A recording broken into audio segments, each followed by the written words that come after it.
First of all guys, thank you so much कि आपने हमारी वीडियो कनेक्ट को बहुत ही ज्यादा पसंद किया है। सो आई एम 100% श्योर कि जो मूवी आज मैं एक्सप्लेन करने वाली हूँ वो भी आपको बहुत ही ज्यादा पसंद आने वाली है, क्योंकि इसका कॉन्सेप्ट बिल्कुल कनेक्ट जैसा ही है। पैरासाइट ऐसे छोटे छोटे क्रिएचर होते हैं जो कि इंसान के कान के थ्रू इंसान की बॉडी में प्रवेश करता है और उसके दिमाग पे पूरी तरह से कब्जा करके उसे अपना होस्ट बना लेता है। मूवी की स्टार्टिंग होती है और हम समंदर के अंदर छोटे छोटे से क्रिएचर को तैरते हुए देखते हैं, जो कि काफी ज्यादा अजीब लग रहे थे और वो धीरे धीरे शहर की तरफ बढ़ रहे थे। वहीं हम फिर एक कपल को सोता हुआ देखते हैं, जिसमें से एक छोटा सा क्रिएचर उसके कान में घुस जाता है। जहाँ पहले तो उसे बहुत ज्यादा तकलीफ हो रही होती है, लेकिन फिर वह अचानक से शांत हो जाता है। वहीं दूसरी तरफ हम इस मूवी के मेन कैरेक्टर शिन को देखते हैं, जो कि अपने कानों में ईयरफोन लगाकर मस्त गाने सुन रहा होता है। वो छोटा सा क्रिएचर उसके भी कान में घुसने की कोशिश कर रहा होता है, लेकिन ईयरफोन की वजह से वो वहाँ से नहीं घुस पाता, तो इसलिए वो उसकी नोज से घुसने की कोशिश करने लग जाता है।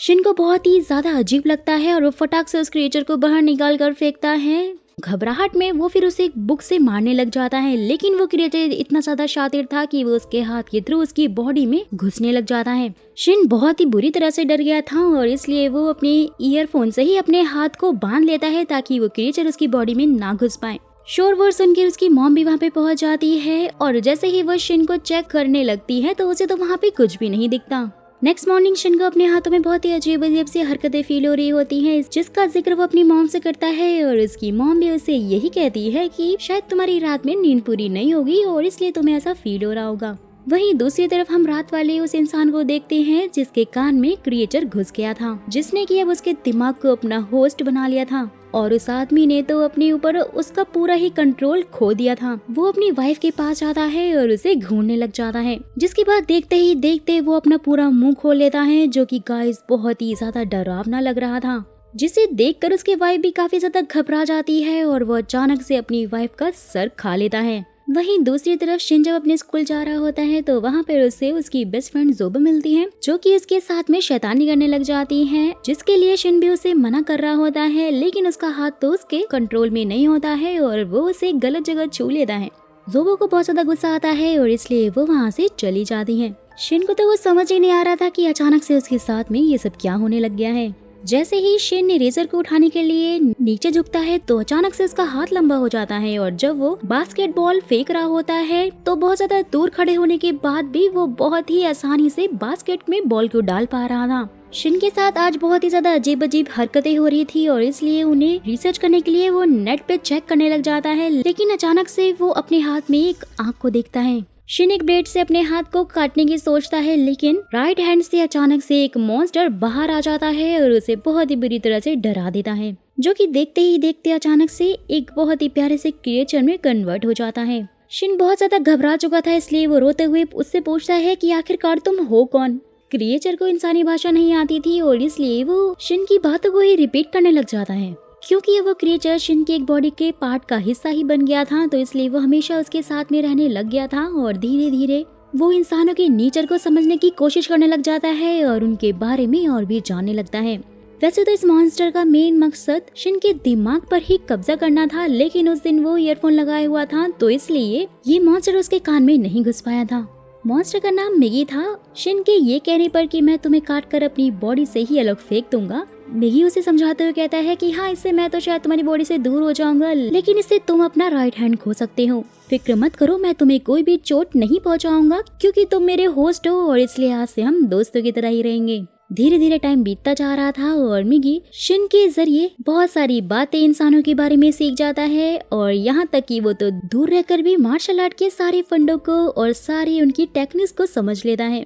जिससे कि धीरे धीरे मिगी और शिन की बॉन्डिंग बहुत ही ज्यादा अच्छी होने लग जाती है। वहीं दूसरी तरफ हम देखते हैं कि जिन जिन इंसानों को इन पैरासाइट ने अपना होस्ट बनाया था वो धीरे धीरे करके सारे नॉर्मल इंसानों को खा रहे थे और उनका तो आतंक ही फैलता जा रहा था। और एक दिन स्कूल से वापस आते टाइम मिगी शिन को खींचकर एक रेस्टोरेंट के पास ले जाता है, क्योंकि उसे ऐसा फील होने लग गया था कि उसके आसपास एक और पैरासाइट है। और जैसे ही वो वहाँ पे जाते हैं देखते हैं कि वो पैरासाइट एक इंसान को बहुत ही बेरहमी से मारकर खा रहा होता है, जिससे कि शिन तो बहुत ही बुरी तरह से डर जाता है। और इस पैरासाइट ने भी मिगी को पहचान लिया था, साथ ही वो उसे अपना दोस्त समझने लग जाता है, क्योंकि आखिरकार मिगी भी तो एक पैरासाइट ही था। लेकिन जैसे ही उसे ये पता चलता है कि मिगी ने अभी तक शिन के दिमाग पे कंट्रोल नहीं किया है, तो इसलिए गुस्से में आकर वो शिन को मार नहीं जाता है। लेकिन यहाँ पर मिगी मॉन्स्टर का सर, जो कि बहुत ही ज्यादा भयानक लग रहा था, वो उसे काट कर शिन की जान बचा लेता है।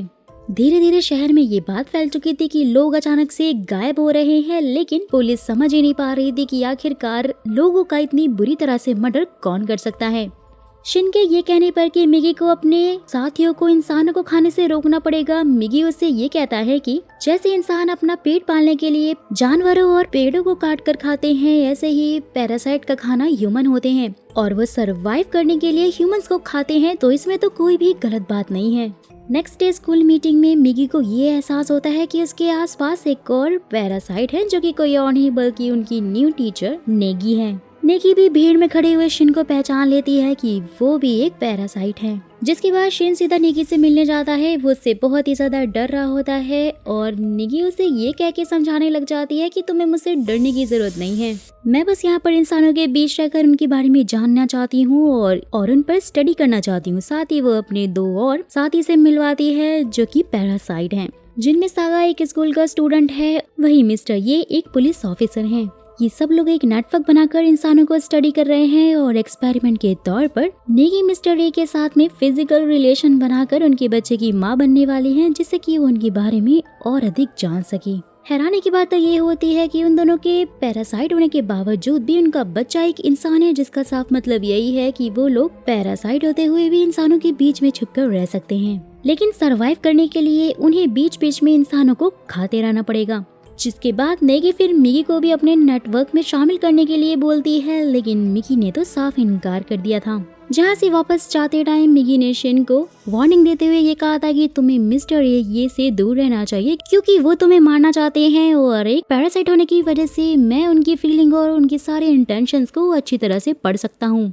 जब वो लोग वहाँ से जा रहे होते हैं, तब अचानक से रास्ते में उन्हें मिस्टर ये मिल जाता है, जो कि उन्हें काफी घूर घूर कर देख रहा होता है, क्योंकि उसे भी पता चल गया था कि रेस्टोरेंट में जिस मॉन्स्टर को बहुत ही बेरहमी से मारा गया था, उसे किसी और ने नहीं बल्कि मिगी ने ही मारा है। और अचानक से देखते ही देखते मिस्टर ये भी एक खतरनाक मॉन्स्टर में कन्वर्ट हो जाता है। उसका मुंह भी बहुत ही बुरी तरह से खुल जाता है, जो कि शिन पर हमला करता है, लेकिन मिगी भी कहाँ किसी से कम था, वो भी लगातार मिस्टर ये पे वार करने लग जाता है। मिगी के इशारा मिलते ही शिन भी वहाँ पर रखी हुई एक रॉड मिस्टर ये के अंदर घुसेड़ देता है, जिससे कि मिस्टर ये उन्हीं के सामने मारा जाता है। शिन फटाक से वहाँ से भाग कर जाता है, क्योंकि उसे इस बात का बहुत ही ज्यादा दुख था कि उसने आज एक इंसान को ही मार डाला। वही हम मिस्टर ये को देखते हैं, जो कि अभी पूरी तरह से मरा नहीं था, उसकी आखिरी सांसें अभी भी चल रही होती हैं, यानी कि इसके अंदर का पैरासाइट अभी भी जिंदा था, जो कि वहाँ से गुजर रही एक लेडी पर अपना कब्जा कर लेता है, और वो कोई और नहीं बल्कि शिन की मॉम होती है। वहीं दूसरी तरफ मिगी सोते हुए शिन को उठाते हुए बोलता है कि हमारे यहाँ पर एक और पैरासाइट आ गया है, जो कि बहुत ही ज्यादा शक्तिशाली और बहुत ही ज्यादा खतरनाक होने वाला है।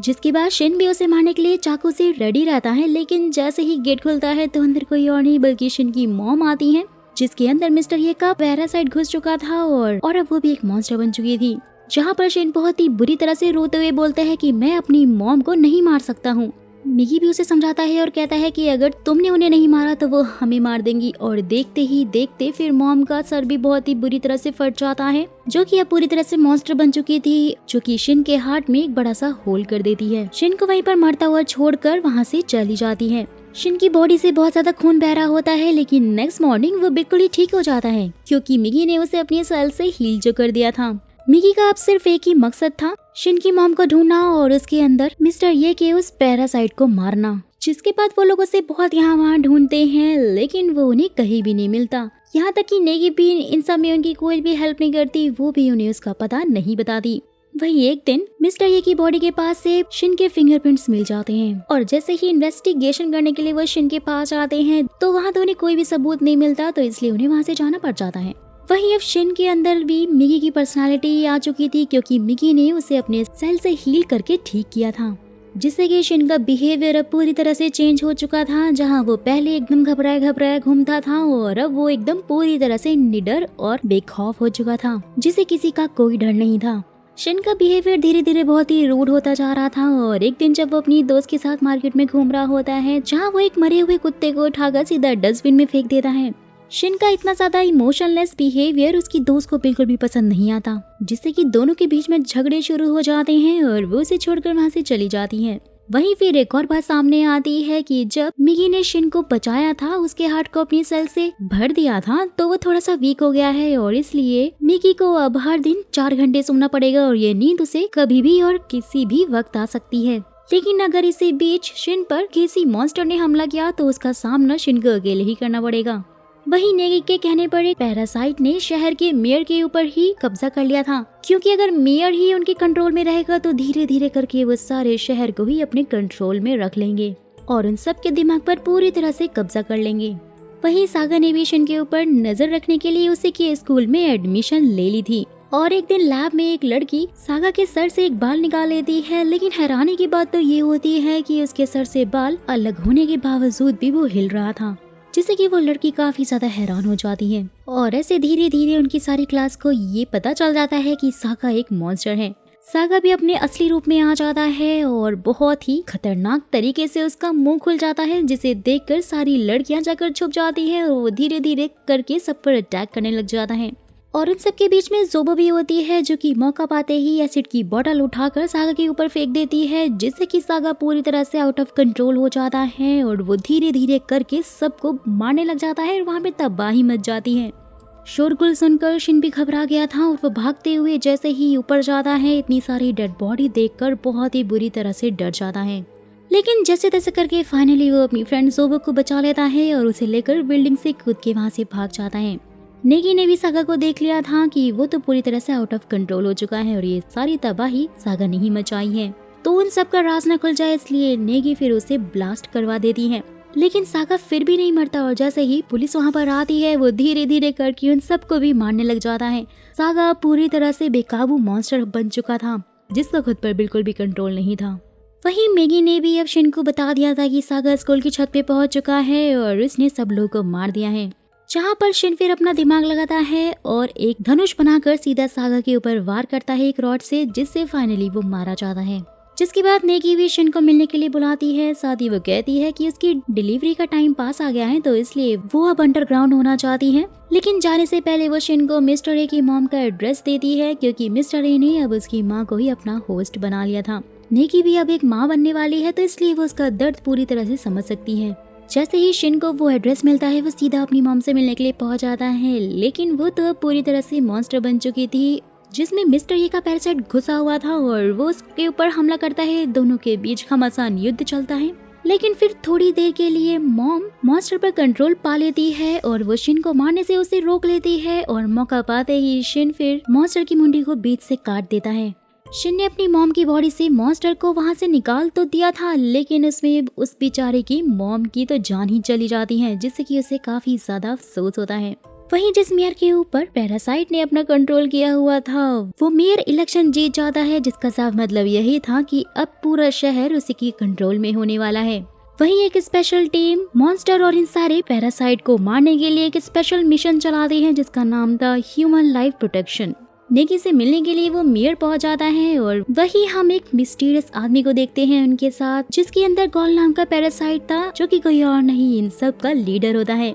वो इन सारे मॉन्स्टर और इन सारे पैरासाइट से बहुत ही ज्यादा स्ट्रॉन्ग और बहुत ही ज्यादा इंटेलिजेंट है। शिन जो कि जोबो से मिलने के लिए हॉस्पिटल में गया हुआ था, जोबो की ये हालत देखकर उसे बहुत ज्यादा गुस्सा आ रहा होता है और इसलिए वो ये शपथ लेता है कि वो धीरे धीरे सारे पैरासाइट को ढूंढकर उन सब का खात्मा करेगा और इस शहर को उन सारे पैरासाइट से मुक्त कर देगा। वहीं दूसरी बिल्डिंग से एक जासूस उसकी फोटोज क्लिक कर रहा होता है, जो कि शिन पर पूरी तरह से नजर बनाए हुआ था। सो गाइस यहीं पर इस पार्ट का दी एंड हो जाता है। तो आगे की क्या स्टोरी होने वाली है, क्या शिन उन सारे मॉन्स्टर का खात्मा कर पाएगा या फिर नहीं, या फिर पूरा शहर ही उन डरावने और खतरनाक पैरासाइट के कब्जे में हो जाएगा। सो गाइस अगर आप चाहते हैं कि इसका सेकंड पार्ट भी मैं आपके लिए एक्सप्लेन करूं तो फटाक से जाके कमेंट बॉक्स में सेकंड पार्ट लिखिए, क्योंकि जितने ज्यादा कमेंट होंगे उतनी जल्दी ही मैं इसका सेकंड पार्ट लेकर आऊंगी। और जाने से पहले चैनल को सब्सक्राइब और वीडियो को लाइक जरूर कर दीजिएगा, क्योंकि मैंने बहुत ज्यादा मेहनत की है आपके लिए इतनी अच्छी इंटरेस्टिंग मूवी ढूंढने में। तो अब आपका भी ये फर्ज बनता है कि मुझे थोड़ा सा सपोर्ट कर दीजिए प्लीज।